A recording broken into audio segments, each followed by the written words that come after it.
Doctor Bhuvaneswari பேசுறேன், Aadhisha holistic homeo clinic. இன்னைக்கு நீங்க ஹோமியோபதியில தெரிஞ்சுக்க போறது, உணவு பொருட்கள்னால ஒத்துக்காம ஒவ்வாமை வரும்போது அதை ஹோமியோபதியில சரி பண்ண முடியுமா? கண்டிப்பா சரி பண்ண முடியுங்க. ஆங்கிலத்துல ஃபுட் அலர்ஜின்னு சொல்லுவாங்க. அதுக்கு நீங்க அந்த உணவு ஒவ்வாமை வருவதற்கு காரணம் என்ன அப்படிங்கறத தெரிஞ்சுக்கணும். பெரும்பாலும் ஜெனடிக் ஹிஸ்டரின்னு சொல்லுவாங்க, அதாவது ஃபெமிலியல் இன்ஹெரிட்டன்ஸ். நம்ம குடும்பத்துல வேற யாருக்காவது இந்த மாதிரி தொந்தரவு இருந்ததுன்னா நமக்கும் இந்த ப்ராப்ளம் இருக்குங்க. இது இல்லாம ஆட்டோமின் டிசார்டர்னு சொல்ற ஆஸ்மாவா இருக்கலாம், சோரியாசிஸா இருக்கலாம், எக்ஸிமாவா இருக்கலாம். இந்த மாதிரி ஆட்டோமின் டிசார்டர் இருக்கும் போதும் நம்மளோட நோய் எதிர்ப்பு சக்தி கம்மியா இருக்கும்.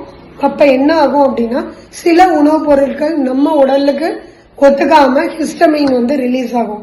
ஹிஸ்டமைன் ரிலீஸ் ஆகும் போது ஆட்டோமேட்டிக்கா என்ன ஆகும் அப்படின்னா, நம்ம ஸ்கின்ல தடிப்பு தடிப்பா ஆகும், பொறுக்க முடியாத அரிப்பு வருங்க. இப்போ இந்த மாதிரி தொந்தரவு வரும்போது ஹோமியோபதியில அதுக்கு தீர்வு இருக்கா? கண்டிப்பா தீர்வு இருக்குங்க. அதுக்குன்னு ஸ்பெசிபிக்கா மருந்து சாப்பிடக்கூடாது. எதனால வருது? ஆட்டோமின் டிசார்டர் கனெக்ட் ஆயிருக்கிறதுனால வருதா, இல்ல ஆல்ரெடி ஃபேமிலியில இந்த ப்ராப்ளம் இருக்கிறதுனால வருதா, இல்ல உங்களோட நோய் எதிர்ப்பு சக்தி கம்மியா இருக்கிறதுனால வருதா?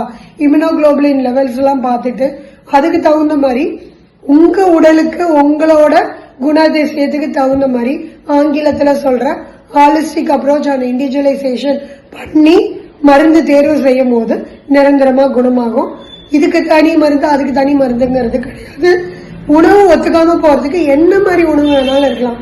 அது கீரையா இருக்கலாம், கருணக்கிழங்கா இருக்கலாம், பாலா இருக்கலாம், தயிரா இருக்கலாம், முட்டையா இருக்கலாம், மாமிசமா இருக்கலாம், சிக்கனா இருக்கலாம். எதுவா இருந்தாலும் உணவு ஒவ்வாமைய கண்டிப்பா சரி பண்ண முடியுங்க. இத பத்தி இன்னும் மேல தெரிஞ்சுக்கிறதுக்கு என்னோட வாட்ஸ்அப்ல கால் பண்ணுங்க, இல்லைன்னா டெக்ஸ்ட் பண்ணுங்க, இல்லைன்னா என்னோட வெப்சைட் போய் தெரிஞ்சுக்கோங்க. நன்றி.